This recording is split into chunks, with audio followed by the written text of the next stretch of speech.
Atos capítulo 9 é o registro da conversão do maior perseguidor da Igreja de Jesus Cristo. E você sabe que a conversão do apóstolo Paulo, ainda Saulo aqui, foi uma conversão tão impactante que Lucas fez questão de registrá-la neste livro pelo menos 3 vezes. No capítulo 9, onde a conversão acontece. No capítulo 22, quando Paulo vai explicar sua conversão para uma audiência judaica. E no capítulo 26, quando Paulo está diante das autoridades romanas, Paulo vai fazer um relato minucioso de como Jesus o alcançou no caminho. Os teólogos modernos dizem que depois do Pentecostes, a conversão do apóstolo Paulo foi o evento mais significativo e mais importante na história da igreja, mais até do que a própria reforma protestante. Paulo se tornou o grande bandeirante da fé. Paulo é o grande escritor do Novo Testamento. Quase 50% de tudo aquilo que temos no Novo Testamento saiu da pena e da instrumentalidade dele. Mas a pergunta que eu quero começar hoje à noite é essa: quem foi Saulo de Tarso? Quem foi esse grande perseguidor da igreja que foi transformado no maior apóstolo de Jesus Cristo? Como que se deu a conversão dele? Saulo nasceu em Tarso, na Cilícia. Paulo nasceu num grande berço cultural e religioso. Nasceu numa família de tradição religiosa. Seus pais deram a ele um nome em homenagem ao primeiro rei de Israel, que foi o rei Saul, daí seu nome Saulo. Ele teve também a oportunidade de estudar. Estudou na Academia Rabínica de Hillel e teve a oportunidade de estudar aos pés de um dos maiores eruditos da sua época, chamado Gamaliel. Ele foi bem preparado. Aliás, me permita aqui abrir um parêntese importante. Deus, ele pode usar a qualquer pessoa. A Bíblia diz que os primeiros apóstolos que Jesus chamou, na sua maioria eram homens iletrados, sem grande tradição religiosa e praticamente sem nenhuma tradição cultural. Mas foram bênção. Mas Deus precisava de um homem preparado como Paulo. A Bíblia diz que o Senhor tinha um plano para a vida dele. Aqui mesmo neste capítulo é dito que o plano que Deus tinha para a sua vida era levar a sua palavra, não somente aos gentios e aos judeus, mas levar a sua palavra perante os reis. Deus sabe sempre o que está fazendo. Deus não trabalha com plano de afogadilho. Deus não trabalha de improviso. Deus podendo usar a qualquer um e até quem nunca estudou, aqui precisava usar alguém que tivesse uma longa tradição cultural. E por isso Deus pôde se utilizar tanto da sua vida. Há pessoas que menosprezam o conhecimento, mas o conhecimento é importante. Algumas pessoas fazem uma exegese truncada daquela palavra que diz que a letra mata, como se Deus fosse contra a uma pessoa ser bem estudada, bem preparada. O sentido dessa palavra lá não é esse. Deus se utilizou de pessoas com grande conhecimento e Paulo foi um deles. Mas esse apóstolo Paulo, aos 30 anos de idade, depois de receber uma longa tradição cultural, ingressou numa ala mais radical do judaísmo, chamado os fariseus. E lá dentro dessa seita mais radical, ele olhou para o Evangelho de Jesus Cristo, olhou para os seguidores de Jesus Cristo, e mais precisamente para a pessoa de Jesus Cristo, e os odiou. Se você observar o que ele disse lá em Atos 26, 19, vocês vão perceber que o ódio que ele sentia não era tanto de quem seguia Jesus Cristo. Ele disse que perseguia porque ele tinha ódio da pessoa de Jesus Cristo. Meu assunto de hoje à noite é esse. O que a religião faz? O que Cristo faz? Esse homem era um homem muito religioso. tinha uma grande bagagem religiosa. O apóstolo Paulo é a prova efetiva de que aquela alegação que fazem, de que nós, os brasileiros, o que nós precisamos é de religião, na verdade, o que nós realmente precisamos é de Cristo. Porque a religião pode se tornar uma coisa extremamente perigosa. Hoje eu quero olhar com vocês nessas duas direções. O que a religião faz, o que Cristo faz. O que é que a religião faz? Note que a religião de Saulo de Tarso era uma boa religião. Era uma das mais antigas que existia até então, o judaísmo. E dentro do judaísmo ele aprendeu sobre Deus. E, aliás, a sua religião era uma religião monoteísta. Só adorava o Deus de Israel, o verdadeiro Deus. Nessa religião ele aprendeu o Antigo Testamento, ele entregava dízimo, ele fazia sacrifícios, ele frequentava a sinagoga aos sábados, ele jejuava 2 vezes por semana. Toda a devoção era em direção ao Deus de Israel. Isso significa que a religião dele era boa.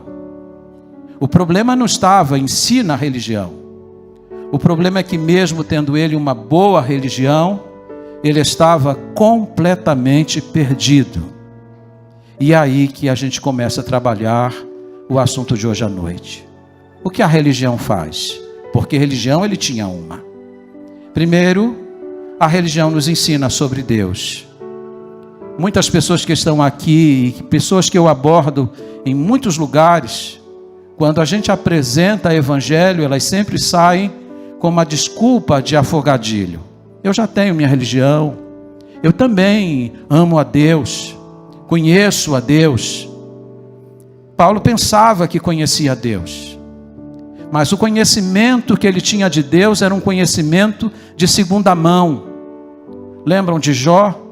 Quando Jó passou por aquele turbilhão, por aqueles problemas na sua vida, ele disse ao final de tudo: eu te conhecia só de ouvir falar, mas agora, depois de todo o sofrimento, de toda a provação que eu passei, agora eu não te conheço mais de ouvir falar, agora os meus olhos te veem. E isso a religião não pode fazer. A religião pode te dar informações sobre Deus, a religião pode te ensinar coisas sobre Deus e até coisas certas, mas a religião não tem o poder de revelar Deus para você. Isso somente Deus pode fazer pela sua bondade e infinita misericórdia. Na religião em que Paulo estava, ele tinha grandes informações sobre Deus. Ele era um exegeta dentro do Antigo Testamento. Ele aprendeu muito sobre a Torá. Ele sabia sobre Deus. O problema é que ele não conhecia a Deus. E essa é a grande pergunta. Que você sabe sobre Deus, eu não tenho dúvida. A grande questão é se você, de fato, conhece a Deus. A segunda coisa que a religião faz é a religião que nos eleva diante dos homens. Observe que dentro da religião, Saulo de Tarso se tornou uma pessoa muito grande. A Bíblia diz que no ímpeto de perseguir a igreja, aqui ela é identificada como os do caminho. E que caminho? O caminho de Jesus. No ímpeto de persegui-los, diz a Bíblia, ele recebeu uma carta assinada pelo sumo sacerdote. O sumo sacerdote era o líder, era aquele que comandava o sinédrio. Aquilo que seria no Brasil hoje o STF, a Suprema Corte de Israel. E Paulo fazia parte dessa Suprema Corte. Ele era um dos 70 membros desta corte. E ele recebeu uma carta com poder de extraditar os crentes. Diz a Bíblia que quando ele queria ir para Damasco, ele não queria apenas prender os crentes. Ele queria extraditá-los da Síria e levá-los para Jerusalém, porque Jerusalém tinha sido o palco onde eles tinham proclamado a fé em Jesus Cristo. Paulo queria diminuí-los diante da sua plateia. Paulo queria envergonhá-los diante da cidade onde eles falavam de Jesus.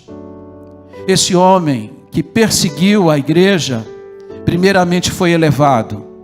Colocaram ele numa posição bem alta. E aí imagina comigo a cena. Paulo montado no seu cavalo, seguido por uma escolta militar. Deram a ele uma grande soldadesca. E ele, com uma carta assinada pelo sumo sacerdote, ele tinha autoridade inclusive fora do território de Israel. Ele estava se sentindo uma pessoa muito grande. Mas sabe o que é interessante? Jesus tem prazer de trabalhar com gente assim. A Bíblia diz que ele é aquele que abate aqueles que se acham grandes. Ele é aquele que eleva o pequeno, mas derruba os grandes. E quando ele estava se sentindo tão poderoso, diz a Bíblia que cercado pela luz do Senhor, ele levou um tombo do seu cavalo e ele se encontrou em terra, em chão. O Senhor o abateu no caminho. Aqueles que se elevam são aqueles que o Senhor abate. O Senhor tem prazer em fazer isso.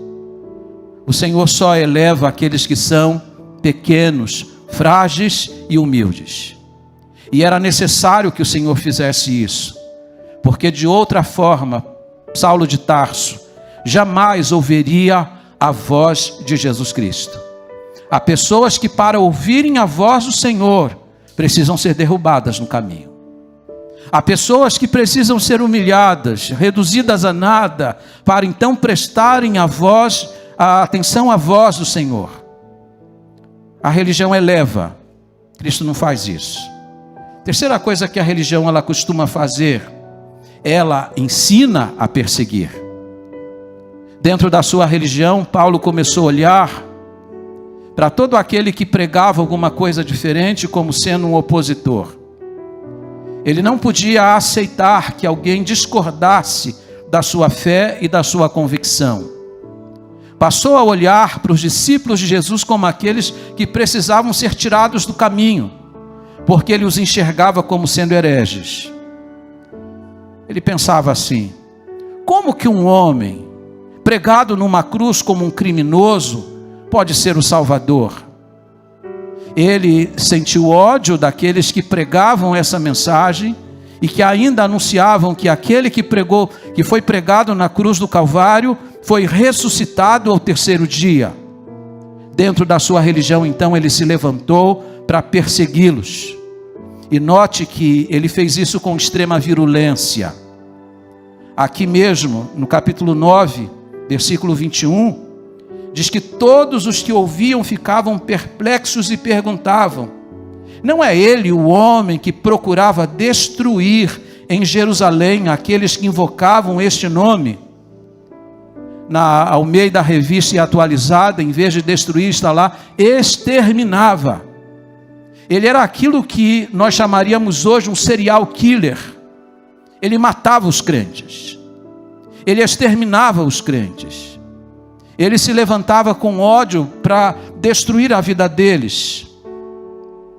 Ele aprendeu isso dentro da religião. Ele não aceitava a diferença de opinião. Aquilo que o Estado Islâmico está fazendo hoje em vários lugares do mundo, queimando igrejas, matando crentes, encerrando pastores em prisões, violentando crianças que professam a fé em Jesus Cristo. Paulo já fazia isso em sua época, em nome da sua religião. Outra coisa que a religião costuma fazer, é que a religião ela cega espiritualmente. Nada mais oportuno do que a forma como Jesus o abordou no caminho. A Bíblia diz que ele foi cercado por uma grande luz.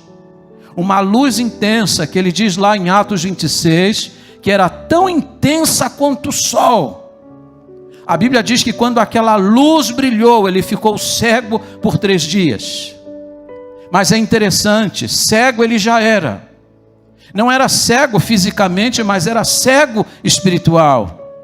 Mas quando aquela luz brilhou, intensa como o sol, seus olhos físicos se fecharam por 3 dias.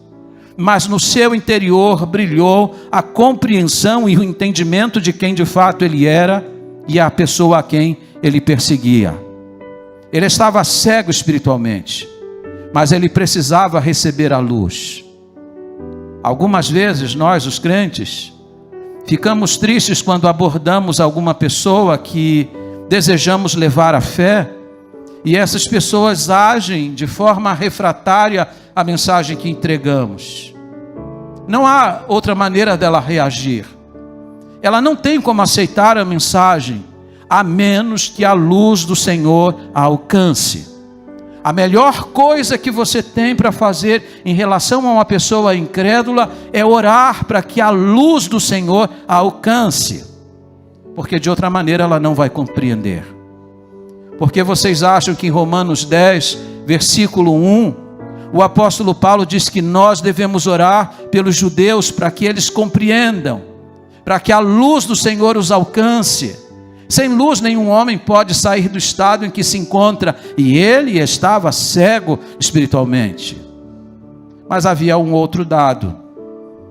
A religião, via de regra, ela conduz o homem à perdição eterna. Se o apóstolo Paulo tivesse morrido na condição em que ele estava, mesmo tendo uma boa religião, mesmo professando essa religião, ele teria perecido para sempre na eternidade. Dr. Warren Wiersbe disse que ele conhecia a lei, ele estudava a lei, mas ele estava cego espiritualmente, não tinha entendimento a respeito de quem era Cristo. Ele não conhecia efetivamente. Note que quando Jesus o abordou no caminho, ele perguntou: quem és tu, Senhor? Ele está perseguindo alguém que ele não conhece. E louvado seja Deus, mesmo sendo ele um grande pecador, mesmo sendo ele um perseguidor da igreja, Jesus se voltou para ele dizendo: eu sou Jesus a quem tu persegues. A resposta de Jesus é uma faca de dois gumes. É uma faca de dois gumes porque, por um lado, ela consola a igreja. Jesus disse que perseguir sua igreja significa persegui-lo.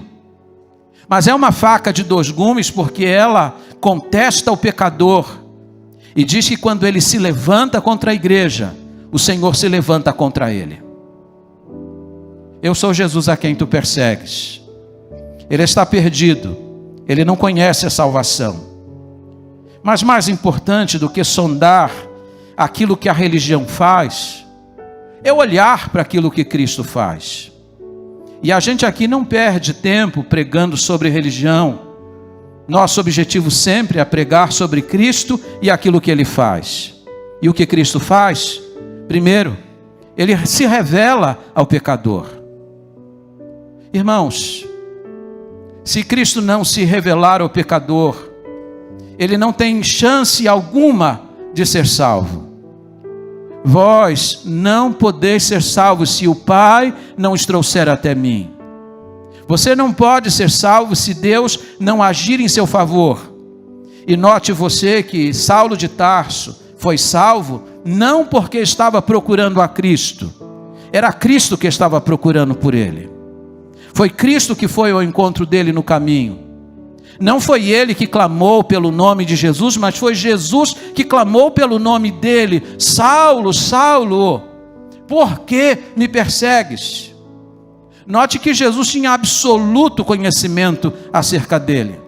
Jesus sabia o nome dele, porque na verdade Jesus já estava procurando por ele. Quando Saulo deu testemunho da sua fé às autoridades romanas, ele disse que o Senhor, no momento que o encontrou, disse a ele as seguintes palavras: dura coisa te é recalcitrar contra os aguilhões do Senhor. Você sabe o que é um aguilhão? Aguilhão é um instrumento pontiagudo. Quando o animal ele é bravo e ele não cede, o dono do animal normalmente o espeta com um aguilhão, com um instrumento pontiagudo para levá-lo à obediência. Sabe o que isso significa? Jesus já estava procurando por ele há muito tempo. Jesus estava falando com ele há muito tempo. Alguém disse que Jesus estava falando com ele todas as vezes que ele lia a Torá. Jesus falava com ele quando Gamaliel lhe dava conselhos. Jesus falava com ele quando eles perseguiam os crentes, e os crentes oravam por ele, como foi Estevão, no momento em que ele permitiu a sua morte. A Bíblia diz que Estevão orou dizendo: não lhes imputes este pecado. O Senhor foi aplicando o seu aguilhão, mas ele era um touro bravo. Atos capítulo 9, versículo 1, diz a Bíblia que ele entrou na estrada de Damasco, respirando ameaças e mortes. A Bíblia mostra ele resfolegante. Ameaças e morte, diz aqui a Bíblia, que ele estava respirando como alguém que está bufando. Um touro bravo pronto para atacar. Mas foi assim que o Senhor o encontrou. E aqui aquele touro bravo foi amansado pela voz do bendito Salvador. Jesus se revelou a ele no caminho de uma forma tão gloriosa e tão irresistível que ali acontece a sua conversão. A religião ensina sobre Deus, mas Cristo se revela de uma forma tão plena que você passa a conhecer a Deus. A segunda coisa que Cristo faz pelo pecador é que ele o abate diante dos homens. Dentro da religião, Paulo foi colocado no pináculo, no lugar mais alto. Mas enquanto ele está assim, altivo e orgulhoso, o Senhor o encontra no caminho e o derruba, o coloca no chão. Mas louvado seja Deus, é assim mesmo. Ele abate você para depois elevar você. Satanás, via de regra, ele eleva o homem para depois derrubar o homem. Lembra da tentação de Jesus, quando o diabo o levou para o alto daquele templo? Ele queria derrubá-lo de lá. Satanás coloca você lá no alto, para depois derrubar você. Jesus tinha outro plano: derrubar Saulo agora, para elevá-lo depois e fazer dele o maior arauto do Evangelho. O que Cristo faz? Terceiro lugar, ele nos ensina a ser perseguidos por amor a ele. Essa é a história mais extraordinária de conversão e de mudança. Aquele que perseguia, agora passou a ser perseguido. Aliás, quando o Senhor o chamou na estrada e mandou Ananias orar por ele, e Ananias resistiu ao chamado do Senhor, o Senhor disse assim para Ananias: vá, porque ele é para mim um vaso escolhido. Ele vai levar minha palavra perante os reis, perante os judeus e os gentios, e eu vou mostrar para ele o quanto lhe importa sofrer pelo meu nome. Ele vai aprender a sofrer pelo meu nome. E se você olhar para a trajetória dele, para a caminhada dele, vai ver que a vida do apóstolo Paulo foi pontuada do início ao final por grandes sofrimentos. Aqui mesmo em Atos capítulo 9, é dito que depois dele falar na sinagoga, os judeus queriam matá-lo e ele precisou sair dentro de um cesto da cidade para não ser morto. Ele já foi perseguido logo na sua conversão e no final da sua vida. Por ordem de Nero, ele foi decapitado em Roma. A sua sepultura está em Roma. Sobre a lápide do lugar onde está o seu corpo, está uma inscrição em latim que diz: vaso escolhido de Deus. Esse homem sofreu por amor do Evangelho, mas deixou um desafio para você e para mim que somos crentes. E quanta gente dentro da igreja, com tantos milindres, que por qualquer coisa quer abandonar a fé. Paulo disse que nos importa, disse isso para Timóteo, que nos importa não apenas crer em Cristo, mas sofrer por Ele como um bom soldado. Ele aprendeu a sofrer por amor de Jesus Cristo e nunca queixou-se dos sofrimentos pelos quais passou. Aliás, até quando ele estava preso, ele não se apresentava como prisioneiro de Roma, ele se apresentava como prisioneiro de Jesus Cristo, porque ele dizia: por amor a Ele que eu estou aqui. O que mais que Cristo faz? Cristo nos cerca com a sua maravilhosa luz, com essa verdadeira luz que dissipa a escuridão do nosso coração. Os teólogos liberais, tentando explicar a conversão de Saulo de Tarso e essa luz que brilhou, Diz que o que caiu perto dele foi um raio, que deixou a todos ofuscados, inclusive a ele. Mas essa é uma explicação daqueles que não creem nos milagres. A Bíblia diz que o que aconteceu ali foi que o próprio Jesus se apresentou a ele. Jesus falou com ele. A Bíblia diz que a soldadesca que o acompanhava, mesmo não compreendendo o diálogo que estava sendo travado naquela hora, ouvia alguém conversando com o apóstolo Paulo. Era Jesus de Nazaré, a verdadeira luz que brilhou na vida dele para dissipar toda a escuridão que estava dentro do seu coração, que toldava seu horizonte e que finalmente ia levá-lo ao inferno. A luz de Jesus brilhou. E a minha oração aqui sincera hoje à noite é que em muitos corações aqui, quem sabe até remotamente pessoas que me ouvem, essa mesma luz possa brilhar, porque a menos que isso aconteça, você vai morrer nas trevas, sem conhecimento de Deus, completamente perdido. Você precisa da luz de Jesus Cristo. O que mais que Jesus faz? Cristo, Ele nos conduz à salvação. Somente Ele pode salvar. Somente Ele pode transformar a nossa vida. Paulo achava que conhecia muito sobre Deus, mas não conhecia o verdadeiro Deus. Paulo anunciava as coisas de Deus, mas não tinha discernimento nenhuma delas. Ele precisava de salvação. E salvação era tudo que Jesus tinha para a vida dele. Aqui acontecem dois chamados simultâneos. Jesus vai chamar Saulo de Tarso na estrada de Damasco, para que ele se torne um pregador do evangelho, porque o Senhor tinha um plano vitorioso para a vida dele. Mas o Senhor vai fazer um chamado primeiro, o chamado para a salvação. Deus fez dois chamados à minha vida. Um dia Ele me chamou para ser dele, e depois Ele me chamou para servir a Ele. Aqui na estrada de Damasco acontecem dois grandes milagres da misericórdia e da graça de Deus. Olha para mim, por favor. Você escolheria como pregador e como apóstolo da igreja o maior perseguidor da igreja? Você confiaria àquele que prendia os crentes, arrastava os crentes, matava os crentes, exterminava a igreja, para ser aquele que vai ser o portador do evangelho? É assim que Jesus Cristo faz. Tem gente que diz assim: como pode? Fulano bebia, fumava, fazia isso e aquilo, e agora está na igreja. As pessoas pensam assim porque não conhecem a graça. Paulo não foi salvo por causa de merecimento, ele foi salvo por causa da graça, da misericórdia infinita de Deus. Como é que ele se apresenta em 1 Timóteo capítulo 1, verso 15? O principal dos pecadores.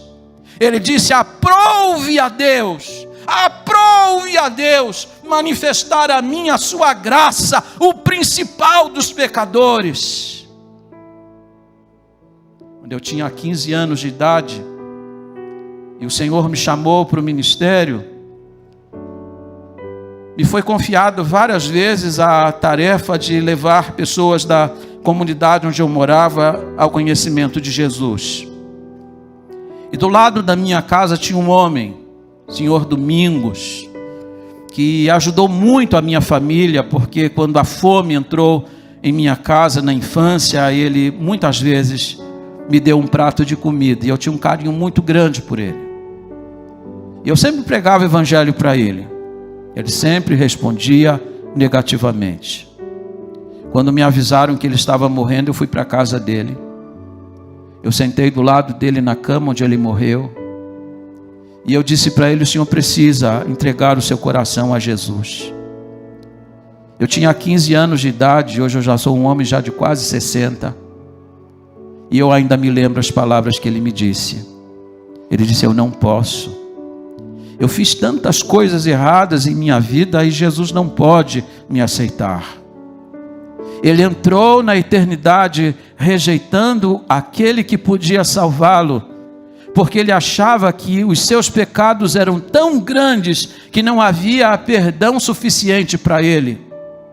O apóstolo Paulo é a maior prova de que o maior pecador, Mesmo aquele que foi tão longe ainda pode ser alcançado pela graça.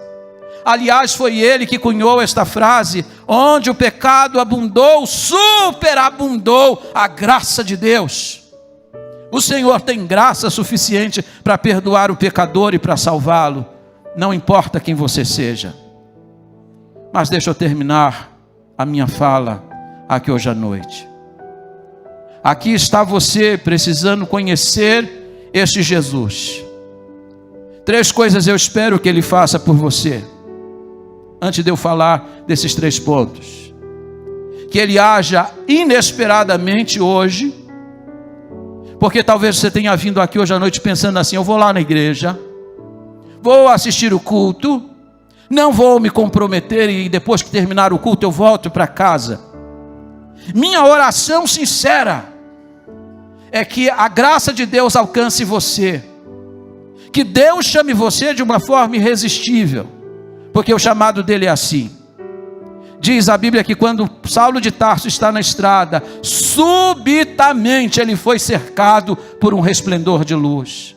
Subitamente significa inesperadamente. Ele não esperava isso, mas o Senhor o alcançou. Eu oro para que o Senhor o alcance de forma inesperada neste encontro hoje. Que mesmo você tendo planejado vir aqui hoje, não se comprometer com Cristo, que o chamado de Deus seja tão forte que você não possa resisti-lo. Então eu termino. 3 coisas que eu quero dizer a vocês. Primeiro, que a fé em Cristo, a vida cristã, ela é relacional. Sabe que quando Saulo de Tarso, que era um homem instruído, falava hebraico, grego, aramaico, tinha um conhecimento vasto de filosofia. Vocês percebem isso lá em Atos 17, quando ele está no Areópago. Ele conhece todos os filósofos gregos e é capaz de discorrer sobre cada postulado filosófico.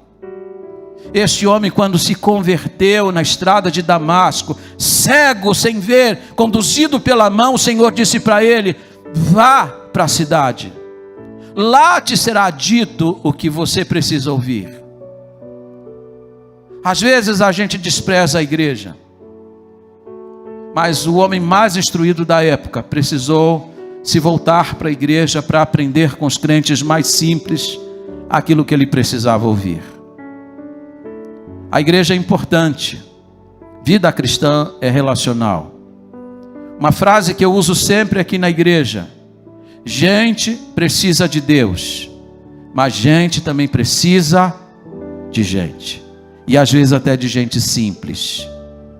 O Oshmani, eu todos os dias pela manhã eu tenho 3 devocionais sobre a minha mesa, e um dos devocionais foi escrito por Oshmani, Uma Mesa no Deserto, é o título da obra. E esses dias eu estava lendo um dos capítulos desta obra, onde ele conta sobre um momento da sua vida em que ele estava muito doente. Mas ele olhava para os crentes que ele servia lá em Xangai e dizia: essa gente é tão simples, conhece tão pouco do Evangelho, pouco podem fazer em meu favor. Então um dia ele estava em casa e o Senhor falou com ele: você precisa da oração dessa gente simples. Então ele se levantou, colocou de lado o seu preconceito, chamou aqueles irmãos de pouca instrução e pediu que eles orassem em seu favor. Quando aqueles irmãos terminaram a oração, ele disse: eu estava completamente restaurado. Nunca despreze a igreja, nunca despreze as pessoas simples da igreja, nunca despreze a oração delas. O apóstolo Paulo, que se tornou um homem tão grande, precisou voltar-se para os crentes que estavam refugiados em Damasco, para receber deles instrução e oração. Suas vistas só foram abertas quando Ananias, que é um homem que só aparece uma vez na Bíblia, impôs as mãos sobre ele. Nós precisamos da igreja, precisamos dos servos do Senhor. Segunda coisa que você precisa entender, que a vida cristã ela é perdoadora. C.S. Lewis disse que falar de perdão é fácil, até que você tenha que perdoar. Já viu como que as pessoas aconselham a gente a perdoar? Não, você precisa perdoar. Falar de perdão é fácil, perdoar é difícil. Mas eu tenho uma notícia para vocês, você não pode ser crente em Jesus Cristo, você não pode ser um discípulo fiel e genuíno de Jesus Cristo a menos que você perdoe. O que Saulo tinha feito até então? Perseguido a igreja. Ele era uma fera indomável, e é assim que Lucas vai descrevê-lo nesta passagem. Mas ele se converteu, irmãos. E os crentes precisaram perdoá-lo. Ananias, quando recebeu do Senhor a incumbência de ir ao encontro dele, para orar por ele, impor as mãos sobre ele, Ananias disse: Senhor, há quanto temos ouvido a respeito deste homem, quantos males ele tem feito aos teus discípulos. Ele coloca a objeção à ordem do Senhor. Havia mágoa certamente no coração dos crentes pelos males que este homem estava fazendo. Mas o Senhor disse para ele: vá, porque ele é um vaso escolhido. Sabe o que Ananias fez? Levantou-se e foi. E orou por aquele que o perseguia. Evangelho é isto. Jesus vai abrir o seu ministério pregando o maior sermão, que é chamado Sermão do Monte.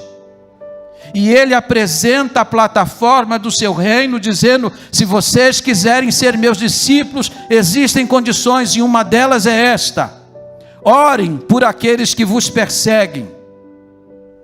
É fácil? Não. Mas é a prova de genuidade da nossa fé, de que a nossa fé é genuína e verdadeira. E por último, a vida cristã, ela é proposital. O Senhor, quando escolhe alguém, e Ele escolhe lá na eternidade, Ele já escolhe com um propósito definido. O Senhor não decidiu fazer de Paulo um vaso de honra ali no momento da conversão.